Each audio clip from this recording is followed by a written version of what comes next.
Welcome back, everyone. Michael here with Offshore Citizen. Today we're going to talk about the best places in the world to hire employees and contractors. Obviously, this is going to depend on the type of person you're looking for, the type of business that you're in. And so I'm going to go through and I'm going to discuss with you for specific skill sets where I have found, based on hiring people in many different countries, seems to work best, where we tend to focus on hiring people, and you might want to too. I'm going to tell you some of the pros, some of the cons, some of the best ways of finding those people, some of the factors that you might want to consider in terms of paying them, etc., because that can sometimes be a little bit of an issue. And so, yeah, hopefully that will be helpful to you. It fits with, some questions I've been getting from some clients, people who've been reaching out to me. So with that in mind, if you have some questions about any of this kind of thing, which is, doing business internationally, setting up companies in foreign jurisdictions, opening bank accounts, getting payment processing, getting residencies, citizenship by investment, unofficial citizenship by investment, international tax planning, how to pay the lowest legal amount of tax possible, structuring your business to, save those dollars. Lots of parts of the world just had, end of year, so they're going to have a tax bill coming. You don't want that tax bill to be so high in the next time. Let me know. Or if you're interested in protecting your assets, asset protection structures, again, reach out to me. You can book a call, clarity.fm/Michael Rosmer. There's a link below, or visit our websites, offshorecitizen.net, offshorecapitalist.com. And finally, before we get going, smash the subscribe button if you haven't already. Hit the notification bell. Make sure you don't miss out on any of our future videos. Try to put out great content every day. And let's dive into it. All right, so I have employed people around the world for probably about 10 years. And I always thought it was great, right? When I discovered that, hey, listen, I can hire people in India and, save myself quite a bit of money, that was great. At the time, I was not financially successful entrepreneur. And as a result, I was sitting there, every penny counted. And so the idea that I could reduce the cost of building a website by a factor of 10 was really great, right? So I started first with India, and then we got into like Pakistan, Bangladesh, the Philippines. And there was always kind of some debate about different parts of the world. And over time, I've migrated to hiring people predominantly, I would say, in Eastern Europe, but some people in Africa, all over the place. And so, I'm going to give you the Coles notes of different regions of the world. So, first of all, full disclosure, my wife, who is from Montenegro and went to university, got her master's in Belgrade, hires people for clients and friends, etc., helps people get employees in Serbia. And so, I've maybe somewhat of a bias towards Serbia. That being said, the majority of the people who I employ are from Serbia. I love Serbia. I love Serbians. I think it's great. A very excellent place to hire people. There's a few complications now with kind of how they're dealing with contractors locally, so I'll cover that in a second. But yeah, we'll look at that. So I think the starting off point that is most relevant from my standpoint is culture, okay? It might be quite different if you are from China to hire people in China, right? If you're from India to hire people in India. For somebody from North America, I find that for certain jobs, there are some big cultural differences in certain of the Asian countries that make certain roles not so great for hiring out of there. So if I'm hiring like a customer service person, I'm happy to hire them in the Philippines. If I'm hiring some sort of an administrator who's going to do data entry or something like that, great, happy to hire somebody in the Philippines. I do have actually somebody who works for me full-time as a developer in Pakistan, but you can get all kinds of different scenarios there. What I notice is that a few things are present. One is people in these parts of the world have a different design sense than people in the West. So I would hire web designers, and things that in my head felt really intuitive and natural and I should be able to take them for granted, you could not take for granted. So by and large, web designers, web developers, graphic designers, I would almost never hire in Asia, okay? Now, I'm going to caveat that by saying that one of the best designers, like graphic designers, animators, etc., that I know of is from Vietnam. And just like amazing work, just love the creativity, fantastic. So there are definitely exceptions there. That being said, just, if you were to throw out and, pull in 100 random applicants, the quality on average, or at least the alignment, the congruence between what you're looking for and what they're going to deliver is going to be much farther off on average I find from Asian applicants than say Eastern European applicants. Okay, so that's the first thing. And you can probably see this, I mean, just go and look at Bollywood movies and look at the difference in design sense, right? The colors, the things like this. Like there's a different taste there. That might be great for if you're marketing to that audience. If you're marketing to me and, you know, I come from North America, like, I'm like, this looks weird, okay? So not quite what I would necessarily want. On the flip side, and so, okay, let's just talk about like kind of wages for a moment there. So I think actually you can get pretty good quality people in places like Malaysia. That being said, the wages will not be the lowest in Malaysia. The lowest wages are places like Philippines, India, etc. Okay, that's just, if you're hiring, say, developers, I've gone through and just, even comparing Eastern Europe, and I'm a huge Eastern Europe fan, and especially for developers, to say India, you can get lower cost people in India. It's just the way that it goes. There's just somewhat of a differential on price there, okay? So that's something to be aware of. That being said, I find that at a certain point it becomes a marginal difference, right? If I'm going to be paying somebody $3,000 a month in Western Europe or, you know, Canada or something, versus I'm going to pay, you know, whether it's $600 or $500, $700 or $400, is not that big a difference, right? That's not, I've already gained most of the differential, which is, let's be honest, one of the key things that is going to happen, right? In the world today, I've been talking about this in some previous videos, what we're seeing is people are working remotely more and more, and the moment you work remotely, you start to say, hang on, what am I paying for, right? If the person's not here with me in person anyway, why don't I hire someplace that it's less expensive? So there's going to be a move overseas to hiring people overseas, and that's great. We're going to see a global rebalancing of wages, right? Fair enough. Okay, so that being said, I think I actually really like hiring people in Malaysia. I think that Malaysia, you get kind of a mixture of Chinese culture in there. And so Chinese culture, in my assessment of it, and again, we're talking about averages, right? You can always find exceptions to this. We're talking about averages. Like Chinese Malays, you get, you know, pretty great work ethic, right? I find that Malaysia has a nice balance between not obsessive, we're going to kill ourselves working, you know, 12 hours a day, 7 days a week, but fairly on it.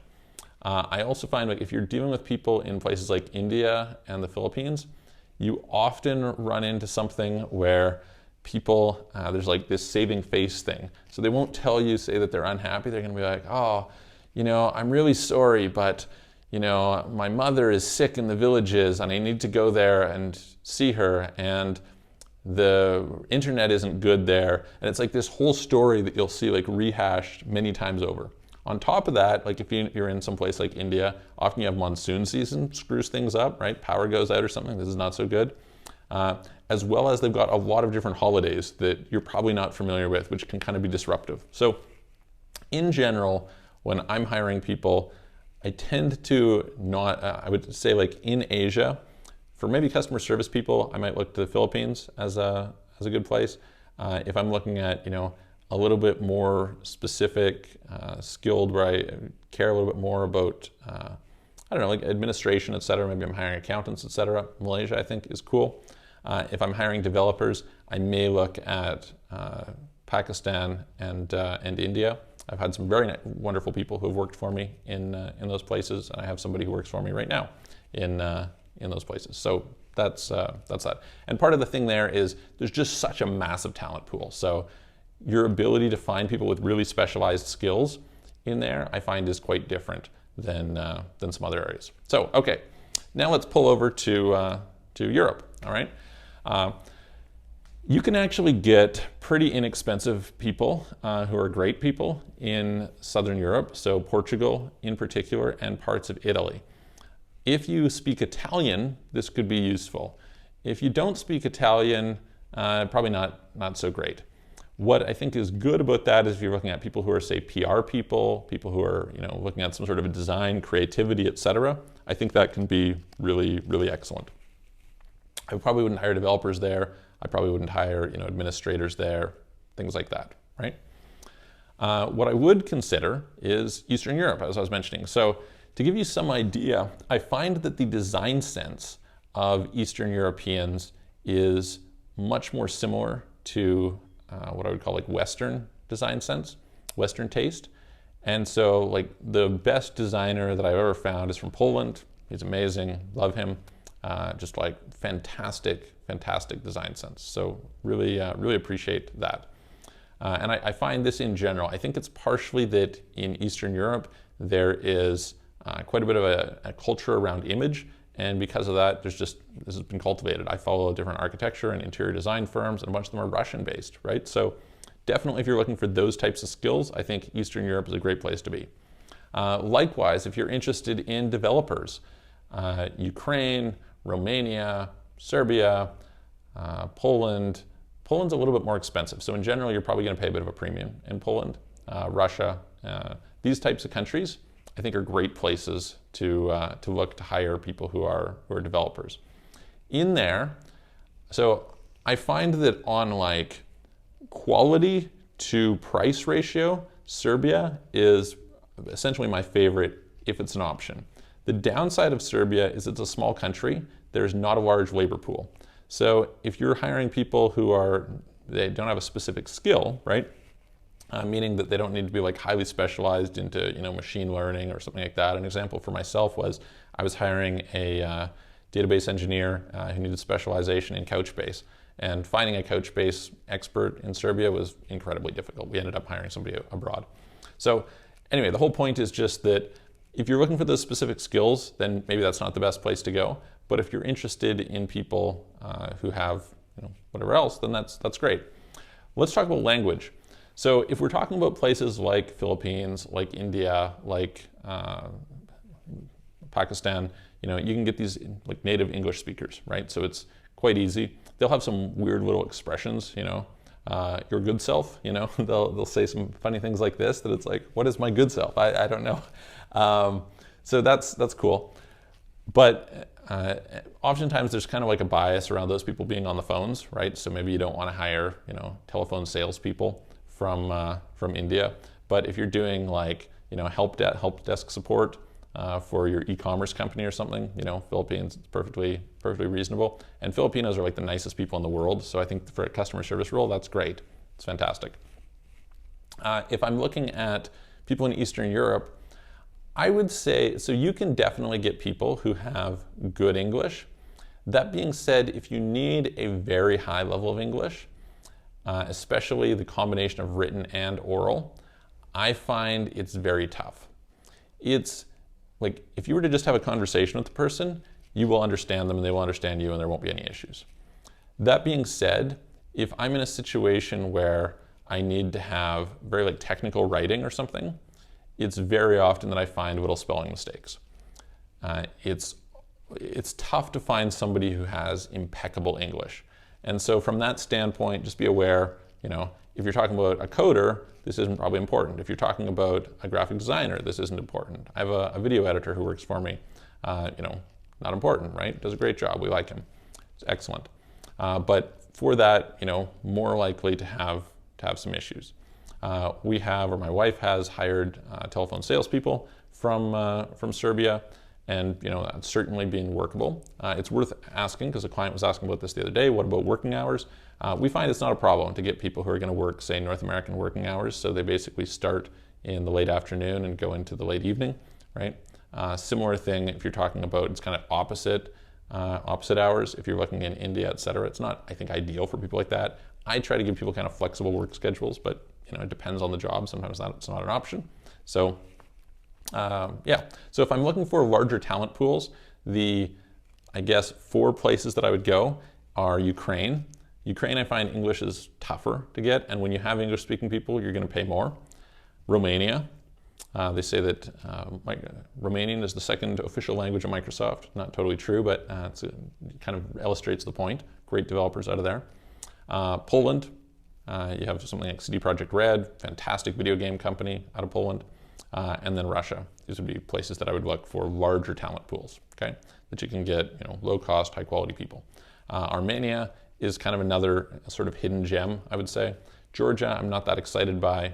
Talent pool is small, and I find it difficult to get the types of people that you're looking for. And then I haven't really noticed stuff in terms of Central Asia so much, so Kazakhstan, et cetera, so I kind of rule them out. All right, so let's talk now a little bit more about this English thing, right? So the place that I think is overlooked, and it's kind of like the up and coming area, I have somebody who works for me from Kenya, okay? Love this guy, fantastic, wonderful. So he happens to be a developer, and that's great. But here's the thing in Africa, like you have a bunch of these places where English is the first language.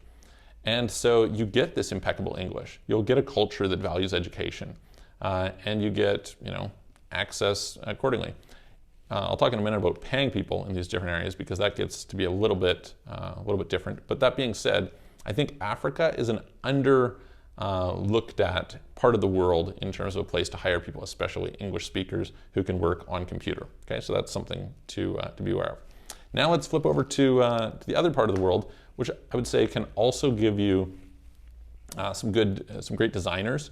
Right, my brother works at Electronic Arts and does 3D modeling and things like this, and he'll mention to me just the quality of designers that he sees coming out, or the quality of artists, I would say, he sees coming out of, say, Brazil. Right, he's like, I work with a ton of Brazilians, like amazing design.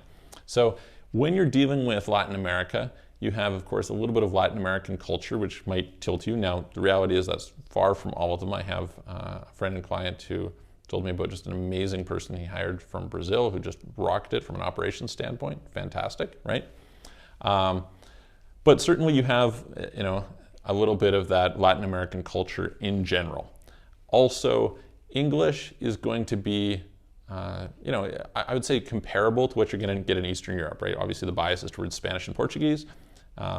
Certainly you can get people who speak very good English. It's not particularly a concern. But there is that little bit you'd have to vet them a little bit more if it's a highly technically English language situation. So what I would say is that I've seen as good from there is people who are in kind of customer service roles and people who are in design roles. Certainly those two types of roles seem to be really good from that Latin American part of the world. So yeah, that's kind of like the overview of places. Now, quickly in terms of paying people. So here's the thing. Part of the reason why I think Serbia is really good is because Serbia is, you've got like ethical people who really value education, etc. But at the same time, they are not a part of the EU. So in a bunch of places, like if you're in Bulgaria or Romania, a lot of people leave there to go to other parts of the EU where they can get higher wages. In Serbia, they don't have the ability to do that. So you have kind of this captive market. By the way, Bosnia is similar, right? So you can get great people working there who are, still the quality to value ratio is just, it's amazing. It's really fantastic. So I really encourage people to hire in Serbia where possible. We like to help that. This being said, it was difficult to send money into Serbia for quite a while. They're kind of delayed in terms of accepting things like PayPal, et cetera. That was late coming there.